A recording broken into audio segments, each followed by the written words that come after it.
Marjanca Mihelič, lepo pozdravljena. Zelo sem vesela, da po dolgih letih spet sediva skupaj, včasih sva sedeli v študijskih klopeh, danes pa na tem prijetnem dogodku, ko bova skušali skupaj predstaviti pisateljico Reko Man Vaređi, če sem prav izgovorila priimek.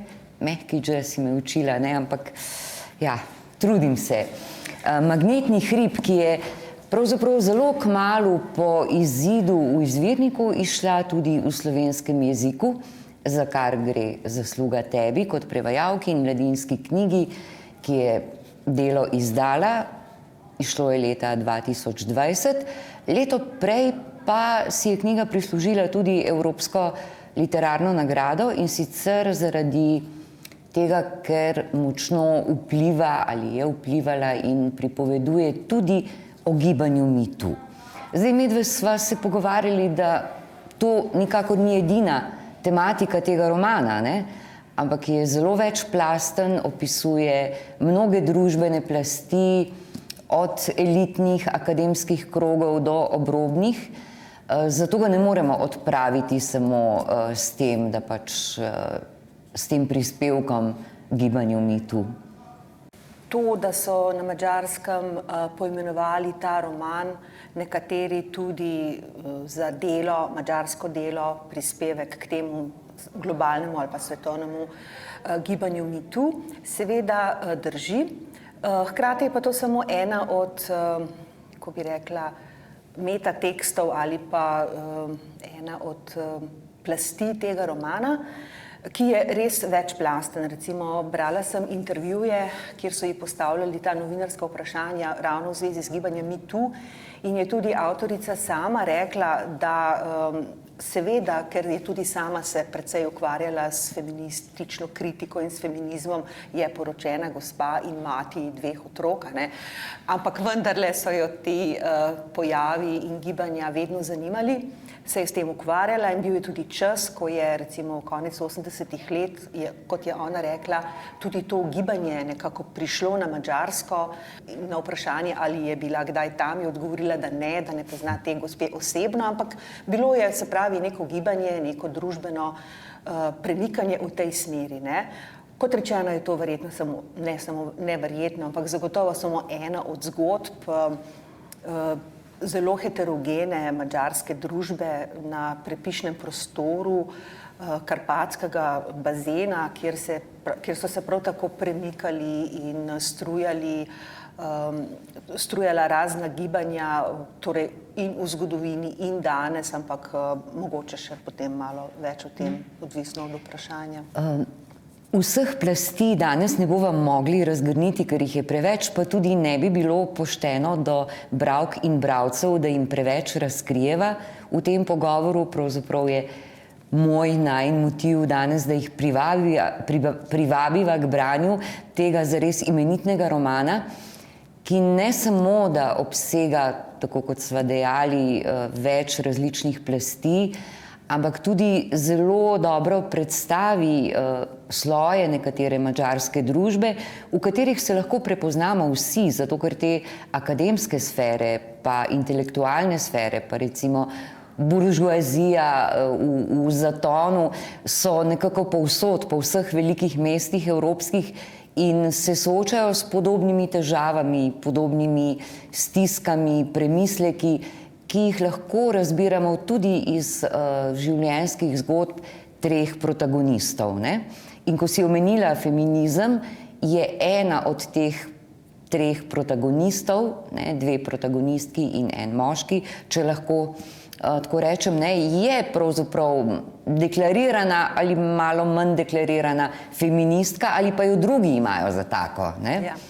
To je ena od glavnih junakinj, ne, to je Enike, ki je seveda po poreklu je pol Judinja, ne, rojena v pol židovski družini na Madžarskem, že to je en specifikum, ne.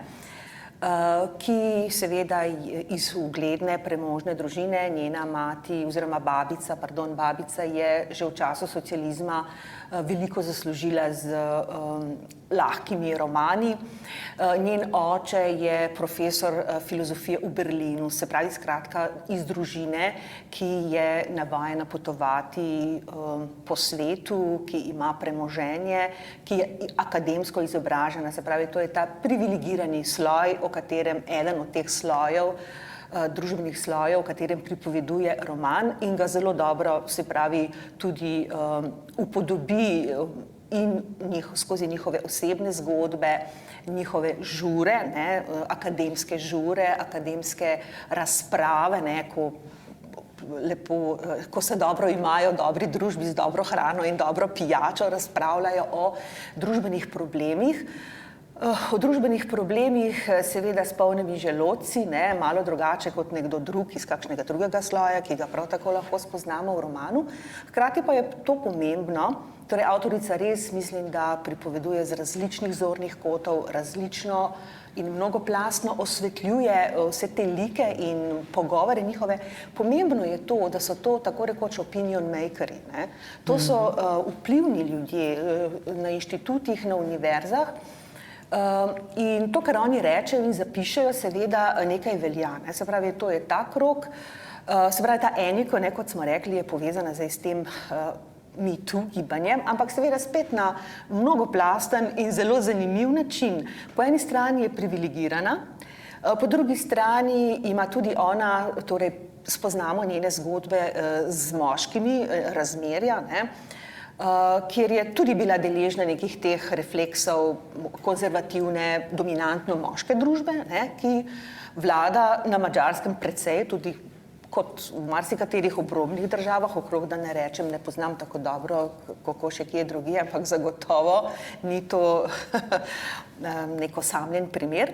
Po drugi strani pa tudi sama zelo dobro zlorablja svoj položaj, vpliv njene družine in skratka je zelo kompleksna oseba, kot se temu reče, skratka in njena predavanja, ko se vrne v Budimpešto, so seveda feministična, kritika feminizma, ima seminarska predavanja, druga predavanja so nacionalistična retorika, skratka, ona je sociologinja po izobrazbi, dvakrat je pomežiknila, kot reče pisateljica v romanu in je že pridobila mesto na univerzi, skratka, in da ves ta tematski nabor, bi rekla, tudi gibanja Me Too in še marsičesa drugega, je v romanu dejansko osvetljeno z tako različnih perspektiv, med drugim tudi ironijo in samo ironijo, da res težko bi rekli, da je to delo tisto, ki je bojevito,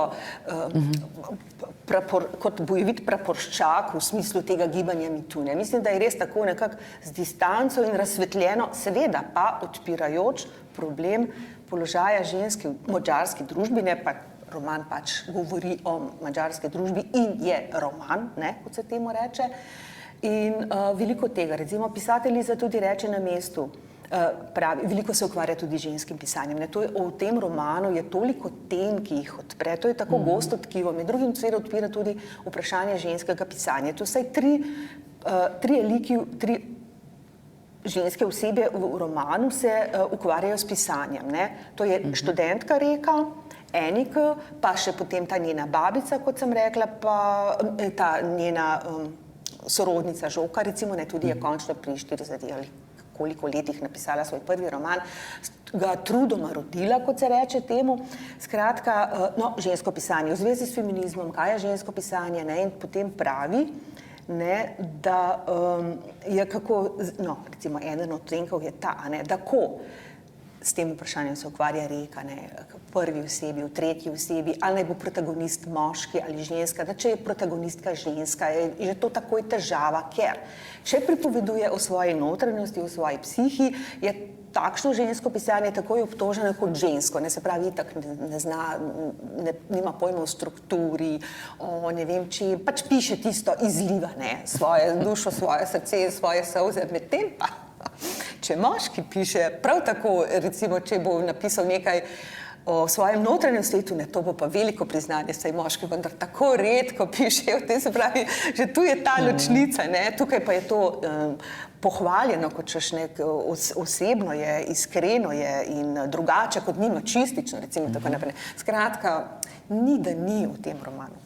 Ja, in tudi zdaj, ko si se dotaknila ironije, veliko je humorja, veliko je te distance do lastnega početja prisotne pri junakinjah, tudi pri glavnem junaku, moškem, ki se zaplete v razmerje z obema, s to recimo in feministko in svojo študentko Reko, in iz tega potem nastajajo tudi nenavadne, čudne situacije, ki jih poznamo vsi, niso nekaj posebnega, nekaj novega, ampak vendarle so vpisane na izjemno duhovit, pa hkrati tudi sočuten način.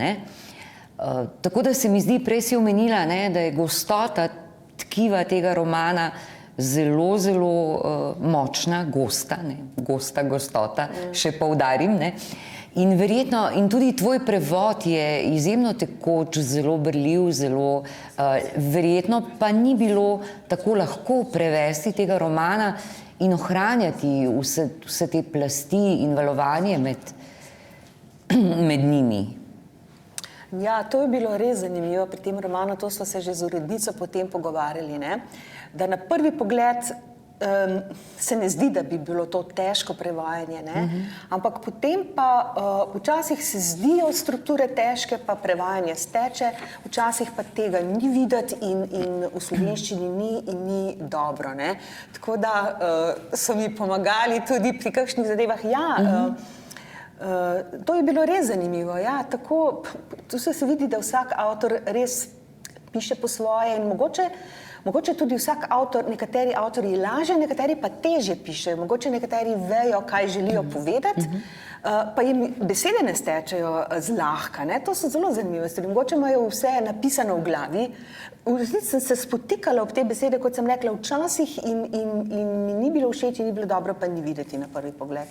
To so zanimive stvari, ampak en moj kolega prevajalec je rekel in ko smo se tudi o tem pogovarjala, je rekel, da je napisal en esej o tem, da ni lahkega prevoda. In z tega stališča potem, tudi, to je seveda relativno, so razlike, ampak drži, torej vedno je zadaj avtor in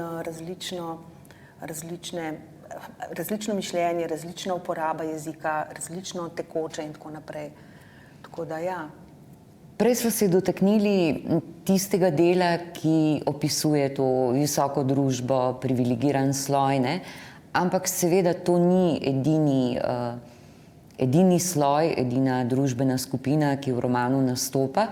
Še več, kot sociologi se pravzaprav želijo ukvarjati, protagonisti mislim, želijo ukvarjati s tistimi, ki živijo bolj na obrobju, na margini, in nenazadnje tudi Reka, študentka, prihaja iz takega okolja, in je v nasprotju z to glavno junakinjo išla iz popolnoma drugačnih razmer, kar jo sem in tja tudi malo vleče nazaj, frustrira, se s tem veliko ukvarja in morda tudi prispeva k temu, da si izjemno želi uspeti, čeprav ne za vsako ceno. Tukaj se dotaknemo še ene zanimive vsebine ali pa sloja v romanu. To je ta drugi, se pravi neprivilegirani sloj, siromašni, revni, ki nekako kontrapunktira temu drugemu svetu in tukaj mislim, da je pisateljica tako zelo tudi rahločutno osvetlila te stvari in potem tudi, ko je nekako z realističnega opisa prišla v tisti bolj nadrealistični ali pa magično realistični, s tem upletla tudi ta magnetni hrib in tako naprej, ki ga lahko, saj jaz ga lahko razumem na različne načine, tako da ne bom mogla zdaj dolgoveziti, zdaj v zvezi s tem, ampak to dejansko torej magnet privlači. In tudi tale Reka izhaja iz neke zunanjega okrožja Budimpešte, obrobja Budimpešte, ki se imenuje Beka Šmeder. In ta magnetni hrib, ta res obstaja, magnetni hrib pa, kolikor jaz vem, ne, to je pač njena invencija, ampak je nekaj tisto, kar privlači, ne, se pravi, tudi tistega, ki bi se rad osvobodil, ne, te magnetne sile ali pa svojih korenin ali pa svoje usode, to je lahko usoda, ne, lahko je tudi nekaj iracionalnega, lahko je marsikaj še v drugih kontekstih, pa Reka potem nazadnje se spet nekako vrne, ali se ni mogla osvoboditi, skratka, ja, to so te, kako težko je v bistvu, se je v bistvu težko nekomu iz dna uspeti v družbi, ne, veliko lažje uspeti eniku, ne, potem je tudi ta feminizem, čisto drugačne barve, kot pa recimo feminizem Reke, ki upiše njena predavanja, Eniko, njena predavanja o feminizmu, ne, ampak je seveda razočarana, se večkrat ne ve, kaj bi sploh hotela povedati, jasno, ne, tu se potem razkriva tudi, tako kot si omenila, ne, vsi ti akademiki so več ali manj filozofi, sociologi, ki se ukvarjajo prav s temi najbolj perečimi družbenimi problemi, ki seveda tudi niso samo problemi madžarske družbe, ampak sodobne naše družbe, to so pa nacionalizmi, revščina, etnična pisanost, ne, to so vse teme, pa romska vprašanja, pa judovska vprašanja, pa vprašanje beguncev, tudi begunski tabor je potem, ne, v drugi polovici romana, torej begunci, ne, torej vse tisto, kar dejansko zaznamuje naših zadnjih 20 let, roman se nekako dogaja od leta 2000 do 2003 in to je ves takotu res raznosmernega dogajanja in osvetljevanja in mislim, da je tukaj pisateljica res naredila eno tako velikopotezno, rekla, fresko, kar je bilo zelo, zelo težko, se mi zdi. No, in kot ti akademiki, ki se ukvarjajo, zdaj še ta perspektiva, ki je meni zelo všeč njena,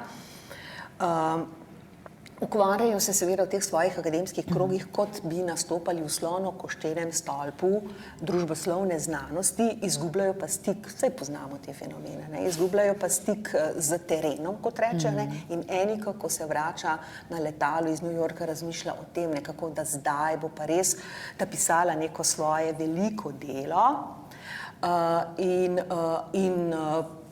seveda o Madžarih, spustila se bo v ljudsko dušo Madžarov, ki je seveda družbe, ki je sestavljena iz heterogene, iz Madžarov, Judov, gejev, Slovanov, vsega Boga, da zdaj bo pa res obdelala ta teren, ne, kot nekaj pristopila pristno. Seveda ni sence njene pristnosti, ne zaslutimo v tem romanu. Skratka, ves ta akademizem se dejansko izgublja v New Age-ovstvu, v svojem lastnem snobizmu delanja dela, v fake je, ne, pristno, ne, tudi odnos do samega sebe, kako Enika razmišlja o samem sebi, danes nisem več včerajšnja Enika, danes sem sedanja Enika, ki drugače gleda se. To je toliko te ironije, samoironije in to je svet, mislim, ki ga živimo, ne. Teža brez težnosti, recimo, ne, to lebdenje v zraku, ne glede na to, da se ukvarjamo na veliko z najbolj perečnimi problemi. Problemi ostajajo, pacienti umirajo. Mogoče bi bil zdaj trenutek, da ta odlomek prebereva, si namignila na to, se mi zdi, ne? Ja, se šlo skupaj. Bom prebrala zdaj en kratek odlomek iz romana. To je nekako monolog Eniko, ne, te ene od dveh glavnih ženskih junakinj in gre takole. Sedi v kadilnici, dela obračun s seboj in je zadovoljna z rezultatom. Počuti se odločno. Ta odločnost, vera v pozitiven razvoj dogodkov, je zadnje dni vsako minuto čedalje bolj rasla v njej. Zdaj že razume, kako je, če hoče koga razgnati želja po delovanju, kajti njo bo vsak hip razneslo. To je občutek, ko se človek sooči z nečim, s čimer se ni upal soočiti leta in leta. Se mu je že misel na to vzbujala strah in trepet. Zdaj je že spoznala, da v tem mestu ne bo mogla nikoli maksimalno uresničiti same sebe. Tukaj pač ni doma. Tukaj je samo zelo majhna ribica v velikanskem morju. Vendar ne potuje domov iz tega razloga, temveč zato, ker si je prišla na čisto glede svojih želja in ciljev. Ne, ni je mučilo domotožje. Predobro se še spominja, kako grozen je lahko vsakdanjik doma, kako hudobni in nesrečni so tako imenovani Madžari, ker so v nekem smislu vnaprej obsojeni na trpljenje, grenkobo, na duševno in duhovno bedo. Ne, noben človek pri zdravi pameti si ne želi nazaj v takšno srenjo.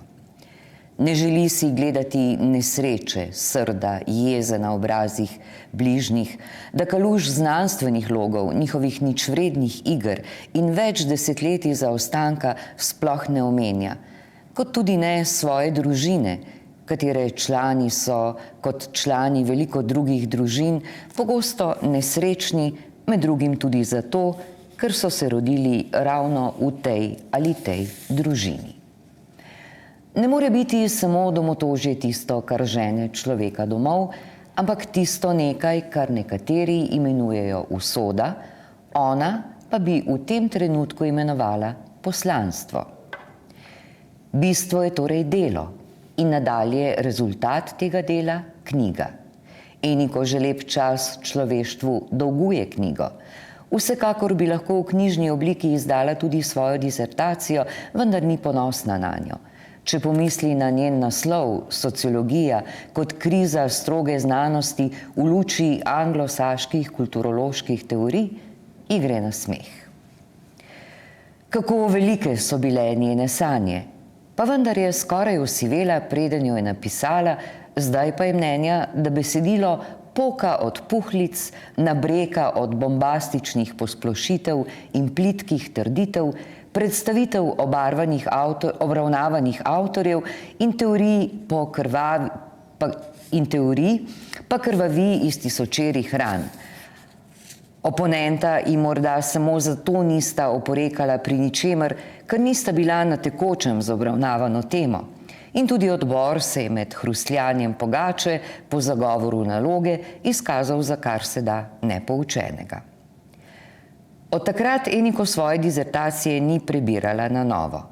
Prepričana je bila, da bi preživljala enake muke, kot če bi listala po svojem najstniškem dnevniku. Mislim, da je v tem odlomku kar lepo prisotna ta ironija, o kateri si pripovedovala, in seveda tudi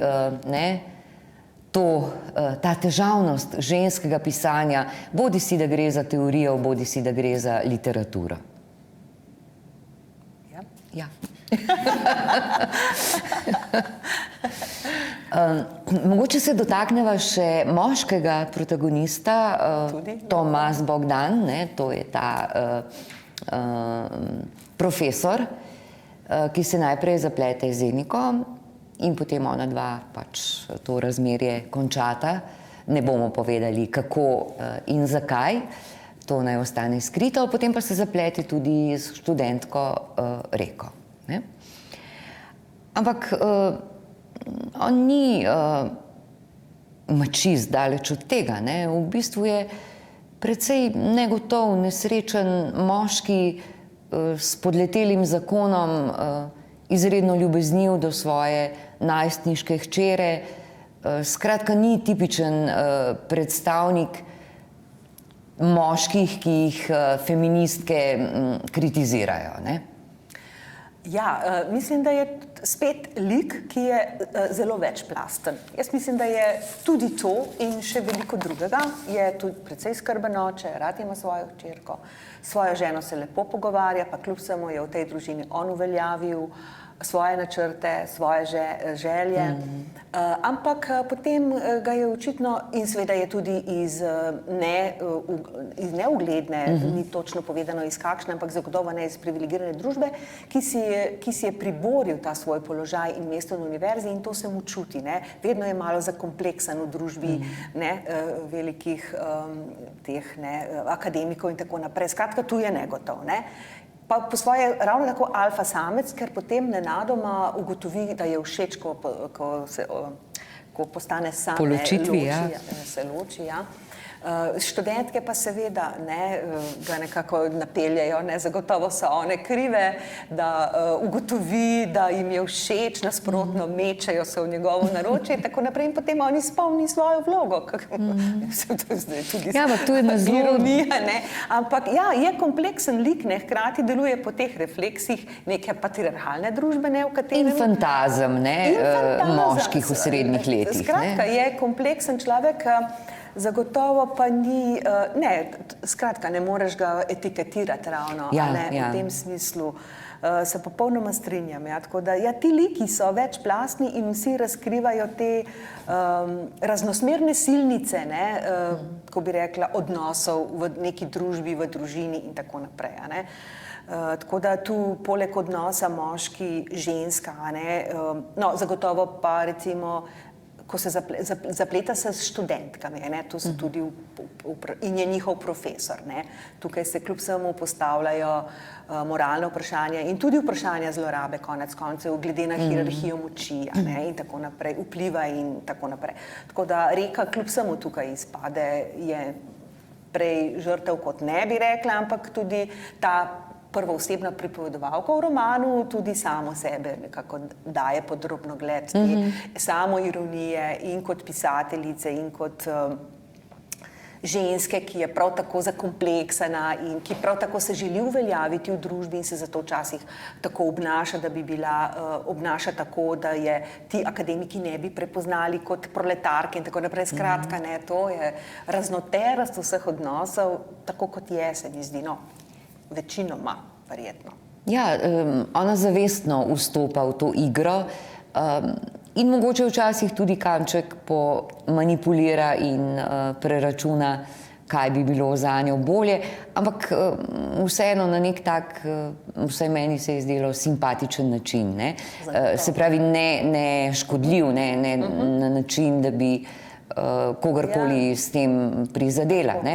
Nekako legitimno si želi izboriti svoj položaj v tej akademski sferi, ki je zelo zaprta in redko kdaj spusti noter prišleke, še posebej, če niso iz višjih slojev in če so ženskega spola. Ja, tako, vse to drži in drži, tako kot si ti brala, sem tudi jaz brala, in to je ta kompleksnost obravnavanja v tem romanu, ki mi je res tako pri srcu v tem smislu. In ta kritika ravno tako, ni pribijanja na križ, bi rekli, ni neke srditosti, togote, ampak je nekako šaljiva. En kanček tega humorja je ščepcem grenkobe. Tako, v tem smislu. Morda je ta grenkoba prisotna tudi v dejstvu, da pravzaprav skozi roman lahko razbiramo, da intelektualci nekako ne opravijo svoje družbene vloge tako, kot bi jo morali ali pa kot se od njih pričakuje. Tudi s tem se strinjam. Jaz sem mislila to postaviti kot vprašanje. Pa da mi ti oporekaš. Spomnim se namreč neke anekdote čisti iz drugega konca. Sloviti Taras Krmavner je bil strahotno jezen, če se je kdo z njim strinjal. Je vzrojil v svoji kolerični naturi in je rekel, pa nimam se kaj pogovarjati s tabo, če se ti z mano strinjaš, pojdi stran, jaz s tabo nimam kaj početi.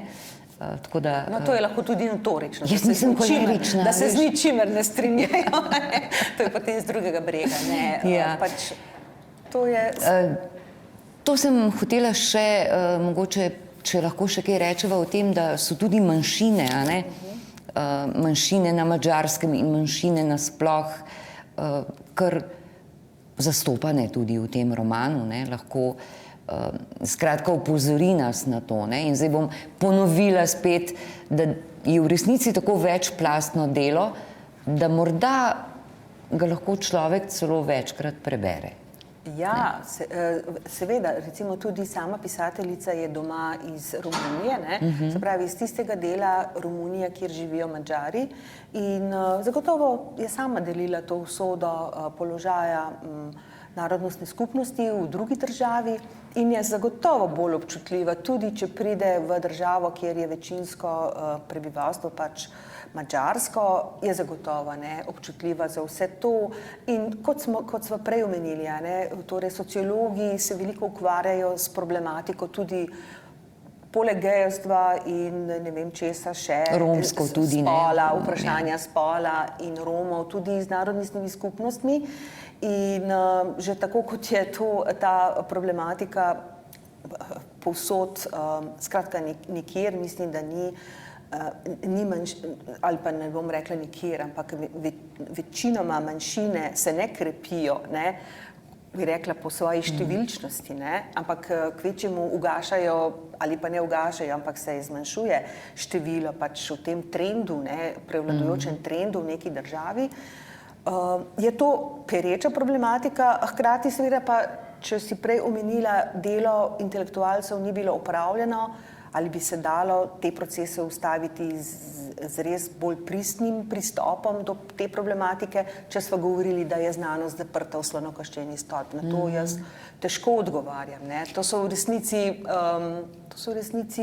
kako bi rekla, taka kompleksna vprašanja, ki nimajo preprostega odgovora. Seveda, tukaj se dotikamo politike, dotikamo se medčloveških odnosov, organiziranosti družbe. Tukaj lahko, bom rekla, intelektualci, recimo sociologi in tisti, ki se ukvarjajo s temi temami, pojasnjujejo, razlagajo, ne morejo pa spreminjati družbe. Tudi ni naloga znanosti sociološke v spreminjanju, ampak je v dajanju nekih uvidov, premislekov, na podlagi katerih lahko potem družba kot skupnost z vsemi svojimi členi te družbe skuša najti boljše rešitve.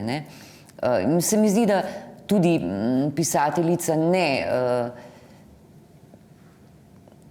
kritizira, niti ne napada akademikov na ta način direktno, bolj se poigrava s tem načinom življenja v sodobni družbi, ki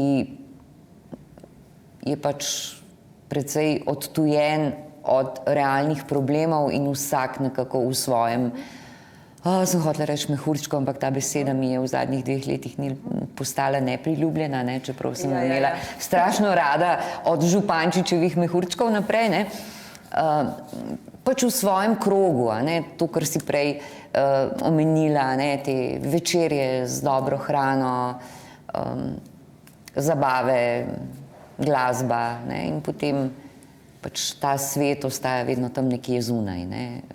Ja, pisateljica je precej kritična, družbeno kritična, ni pa v tem smislu, ker prikazuje vsa ta nekako, ampak mislim na nek drugačen način, ne kritiko v tem smislu, neko tako trdo kritiko, ampak na drug način. Recimo, jaz sem imela potem, in to se mi zdi spet ena od odlik tega romana, s tem vzdušjem, nekako razpoloženjem, nekako problem našega sveta, da ukvarjajo se s seboj, ukvarjajo se s problemi družbe, so rojeni tako tam in tako naprej, ampak vse neko občutje te breztežnosti v težkem položaju je del našega sveta, nekako tu smo obtičali v tem smislu, živimo v digitaliziranem svetu, živimo v svetu produkcije informacij, raziskav, če hočete, in nihče noče nikomur nič slabega, ampak dejansko izgubljamo stik in z realnim svetom in z realnimi problemi, drug z drugim in samim seboj. In to mi nekako tudi diha iz vsega tega romana. To je naš čas. To so problemi našega časa, to so problemi naše družbe. Seveda ona s svojim pisanjem ne ponuja rešitve ne poznam tudi jaz, ampak tu smo. In recimo tudi pripoveduje mene tistem prizoru s tem zajcem, zato ga imamo tudi na naslovnici.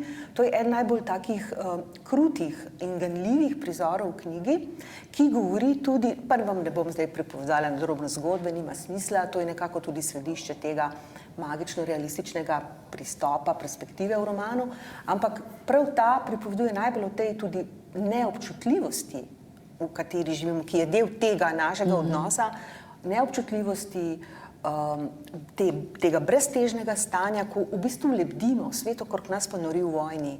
Mislim, kdaj bomo njen del, mislim, ne kličem kakšne težke usode, ampak ja, to se je zgodilo tako hitro in tako blizu, ko nihče ne pričakuje. In to mislim, da je zajeto v vsem tem romanu, zato je to izjemno tako prefinjeno napisan sodoben roman in kritika sodobne družbe. In eden redkih romanov, kolikor jaz poznam sodobno madžarsko književnost, ki se je potrudil podati eno tako fresko življenja različnih ljudi, različnih slojev. Recimo, sama pisateljica je rekla, če želite izvedeti stanje, položaj ženske na Madžarskem, berite književne kritike ženskih romanov. To so te subtilnosti, ki so značilne za njeno pisanje in jo postavlja res na eno posebno mesto v tej, zato je tudi dobila, konec koncev se mi zdi, ker to je, samo Rugelj je označil to delo za ambiciozno v Bukli, ko so te predstavitve. In to je res, to je tako, pa ne v slabem pomenu besede, ampak je tako široko zajet skozi osebnosti, družinske zgodbe, družbene probleme, svetovno, Budimpešta, New York, vse te stvari ob tem, da ne zapade niti v plehkosti, niti v enobarvno slikanje. Mislim, da je to res. Ja. In nobenega moraliziranja, ne? Kakršnega moraliziranja. Mislim, da ostaja zelo odprto in mogoče tudi ravno naloga tega osrednjega dela, ki je recimo ni realistični opis, tega dela, da točno odpira vsa ta vprašanja in jih pušča odprte, ker ena od, prej sem že omenila, lahko razumem ta magnetni hrib res na različne načine in vsakdo, ki bi to bral. Mislim, in vse lahko velja. Je tudi ta, recimo, ena od teh refleksov v naših družbah, teh namigov, referenc v tekstu je res ogromno. Ena od teh je tudi ta, da je ta magnetni hrib, tam živijo tako izolirani. Nekateri so bili tja poslani v tisti Beka Šmedjer, kot sem rekla, v to izolirano okolje, tja se pride preko ruševin, ki spominjajo na Berlinski zid, z dovoljenjem, seveda to je v romanu tako prikazano, ampak s tem seveda sporoča svoje, to so te reminiscence in refleksiji na desetletje prej, pol minule zgodovine, ampak tudi na to ve se, pravi eden od tistih prebivalcev, ve se, da za tem stojijo vladne strukture. Tlej ni govor o tem, katera je vladna struktura, ampak vladne strukture in da so v bistvu v tem hribu so oddajniki in sprejemniki, potem oddajajo te čudne valove, ki spreminjajo in delujejo na naše možgane, da se ne moremo osvoboditi od to je ena izmed teh, tako govori župan tega okrožja, ampak ve se tudi, da zadaj za njimi, za to vlado, to je v bistvu del vladnega eksperimenta, kako bomo mi reagirali na vse to, teorije zarote. Tudi to je našlo svojo reminiscenco v tem romanu, ampak zadaj stoji pa ali Sovjetska zveza, ali ZDA. To je toliko domislic, mislim, res. Tako da, mislim, da si zasluži branje in tudi nagrado si je zaslužila.